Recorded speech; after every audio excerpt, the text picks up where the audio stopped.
All trading videos by OFA are for educational purposes only to illustrate sample use cases of the software functionality.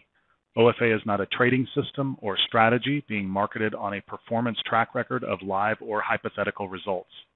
Trading involves substantial risk. Please do not purchase or subscribe to OFA services without carefully reading the complete required disclaimers and terms and conditions located on the OFA website. We can get a little bit more clarity on this. One thing that we might look at as an opportunity is potentially shorting the double top play here. It's going to be a little bit more than a... No, it'll actually be a 6-tick stop if we're able to pull that off. Let's see if they can take us into the 30 and then trade down lower. Well, there's the hit. And there's the fill, and you can see the stop comes in at 36 right behind the edge of value, which means all of these are going to be just from the basic ATM strategy that I set up. This will be a 2-to-1, 3-to-1, and 4-to-1. And you can see the 4-to-1 falling just a little bit outside of the, 2, 3, 4. 4-to-1 falling just outside of the point of control of this 830 move. So interesting. We'll see if that can come back down or if we end up trading right through. And you can see the bulk of trade is over here.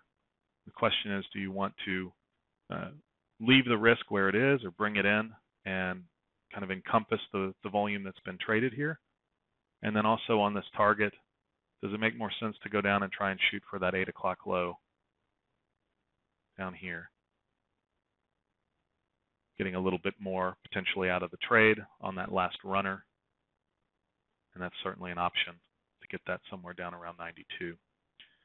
So with that, I think it makes sense having taken half the position off at a 2-to-1 return, absorb some of that stop, and bring the trailing stop just behind entry, still using the volume information here to give guidance on that. And that just kind of gives you a logical setup in terms of well, if we trade back up and can penetrate through all that volume again, what's the likelihood that we continue higher? And I would say it's relatively high, given that we're now down at the last buy side transition, coming off of the sell side transition, and if the buyers come back in from the same level at this 15-16, very likely that they take it all the way up. So why keep all that risk on the table? And so we do see, once again, the support here becoming resistance.